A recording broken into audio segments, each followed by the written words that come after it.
So today is beautiful, but here is what we're up against. 100% chance of rain and snow for the next 3 to 4 days.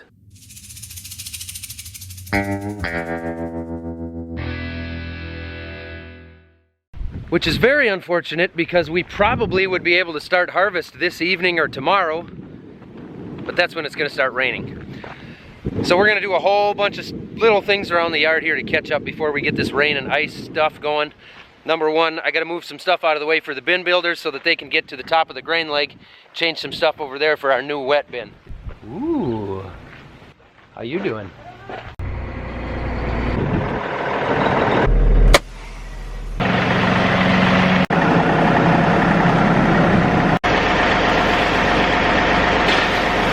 Morning. I gotta apologize, but I forgot my camera yesterday. But I got it today, so you missed a lot of mud yesterday. Don't worry, there'll be plenty more to come.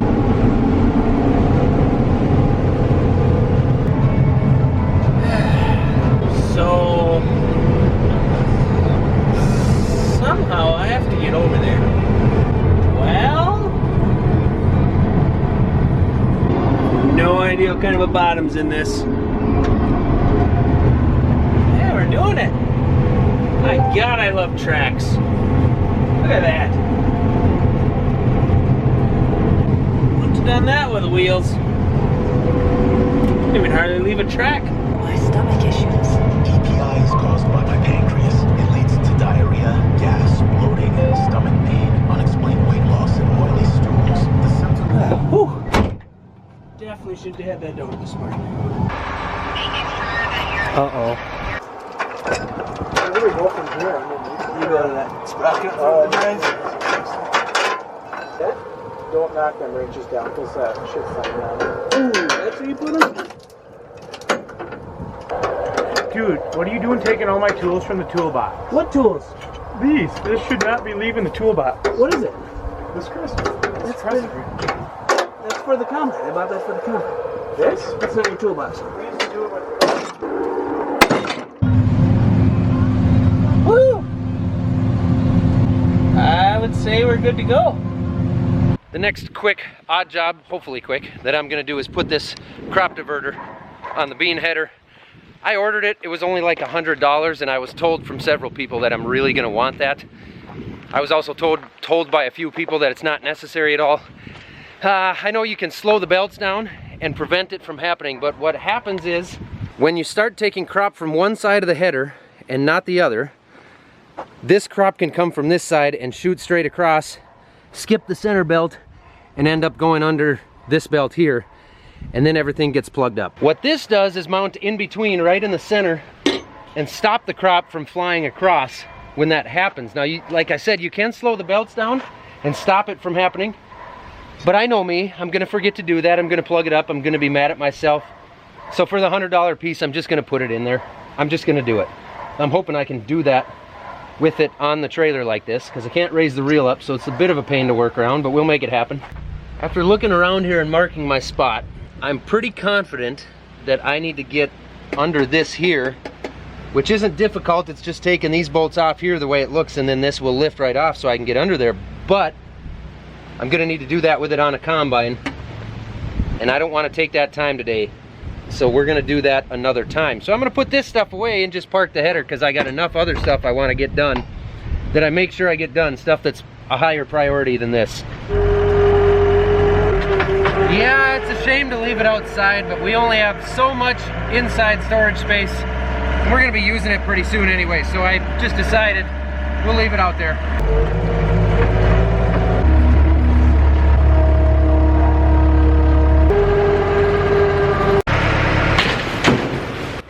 Hey Mark, Zach Johnson, how's it going? Hey, I'm gonna need about 50 to 100 gallons of DEF out here for this 780. Okay, sounds good, thank you. Isla brought me lunch, and it's a turkey burger. Hopefully it works out better than last time, and I don't give you all pink eye again. Sorry, Didge. I ate it all. It's gone. Well, the bin guys ended up needing a gate for the top of the grain bin that they did not have in stock.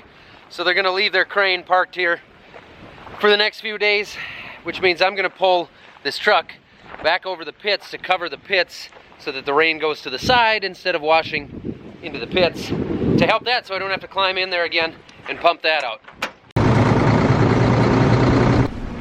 Of course, we have these giant rubber mats in place to help that as well, but parking the truck over with it tarped makes a big difference. Now I'm gonna hook this truck up to the trailer just so I don't have to do it when it's raining, because what we got is these pieces. I'm trying to point these, that, I don't know what direction to go. That piece there, and these pieces, those front three are okay. Back there you can see the broken ones, so we need to replace those, but that'll be a good rainy day project to pull this into the shop and do when everything's wet. So I'm gonna hook this truck up so I don't have to hook it up when it's wet out.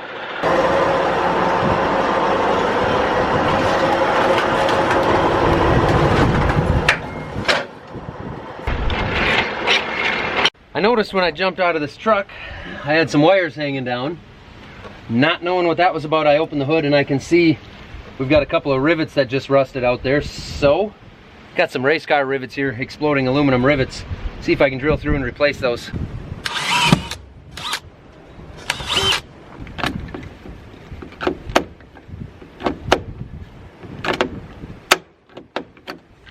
Fixed for now. That could have been a crummy deal getting that wrapped up in a corn stalk or whatever. So I just got a package in the mail.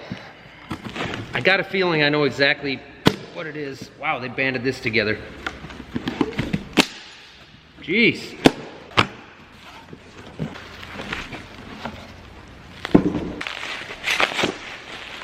This was my brand new DeWalt 1/2-inch impact that Eric from May West stole from me when he came out to help install some pieces on our headers.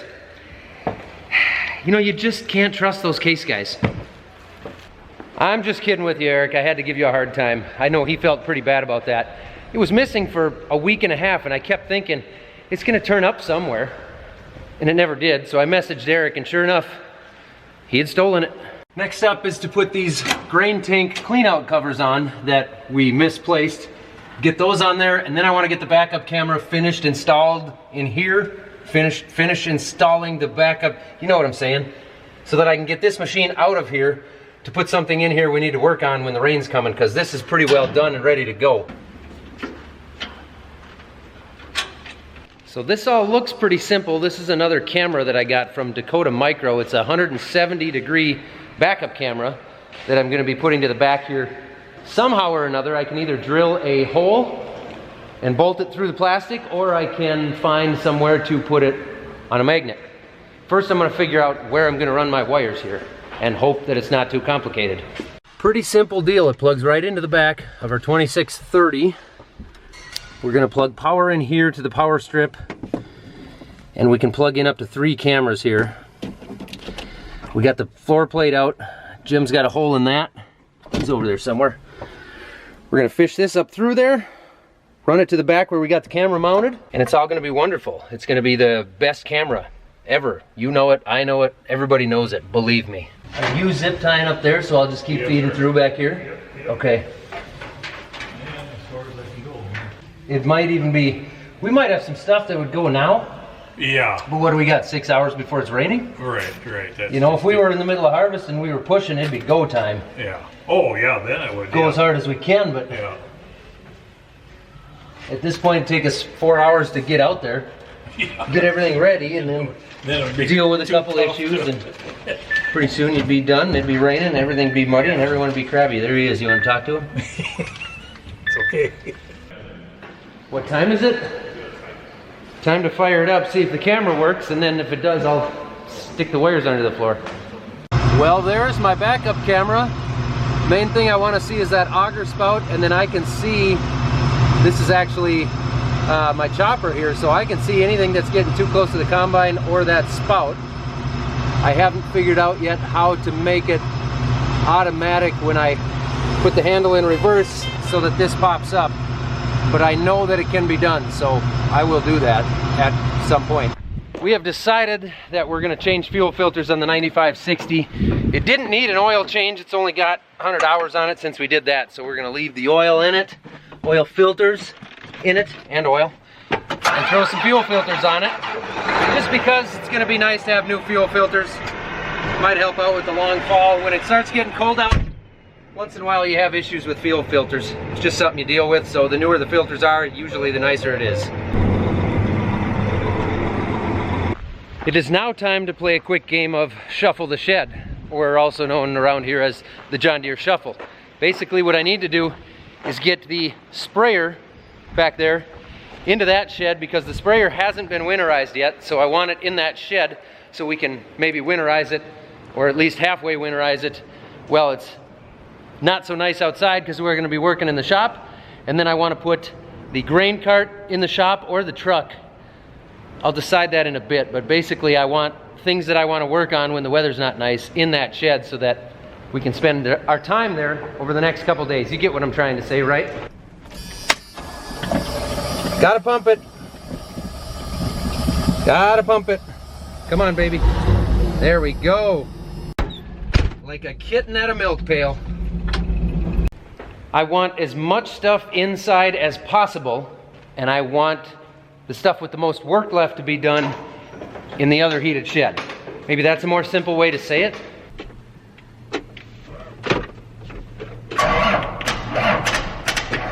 Oh, that doesn't happen frequently with this unit.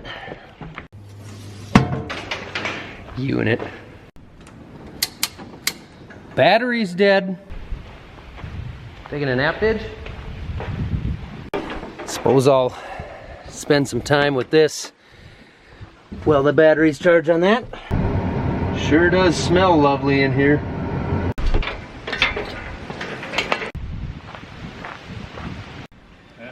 Jim, what did you do? After I did that, I thought we should have did it outside. Out in the wind, so it would have Yeah. sprayed all over. Your shirt would have soaked it up. Yeah. It's just so wrinkly. Look at that. That camera is already handy.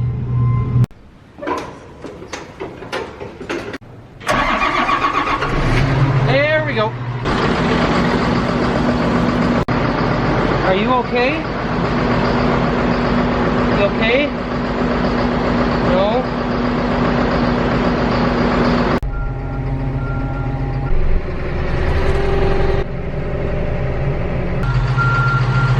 May as well park the four-wheeler underneath it so it takes up less room.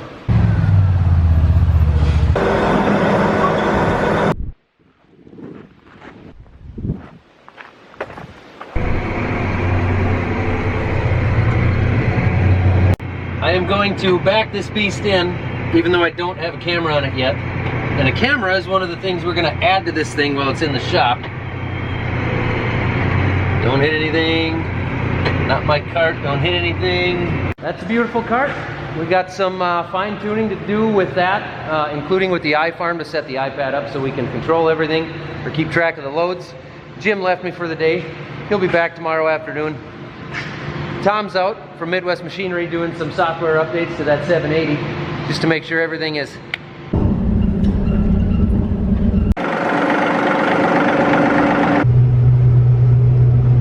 I'm sorry guys, Becky and the kids took me to town to grab the truck because the brakes are done on this thing now. So they took me to town and I grabbed a little lunch, and I'm terribly sorry but I didn't get it on video.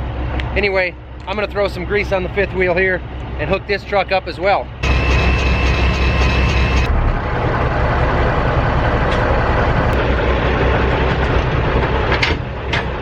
All three trucks well maintained and ready for harvest. Right, Didge? You know, you and Anna haven't been fighting today. You guys still getting along? Everything okay? Look what I did with the flag. I figured, you know, since I'm scrambling before the storm here to get everything done and ready and it's starting to get dark, I should probably get this combine out, open up the hoppers, and climb up in there and hook the flag to the sideboards, right? I think it was worth the time. If you didn't see the really cool picture I got out of that, I got out of that. You should probably follow the MN Millennial Farmer on Instagram or Facebook. Do not forget the extensions out. Do not forget the extensions out. I believe I can see our rain coming out there. Time to get this beauty put away.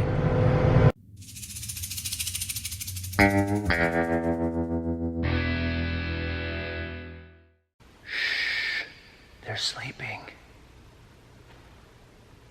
So cute.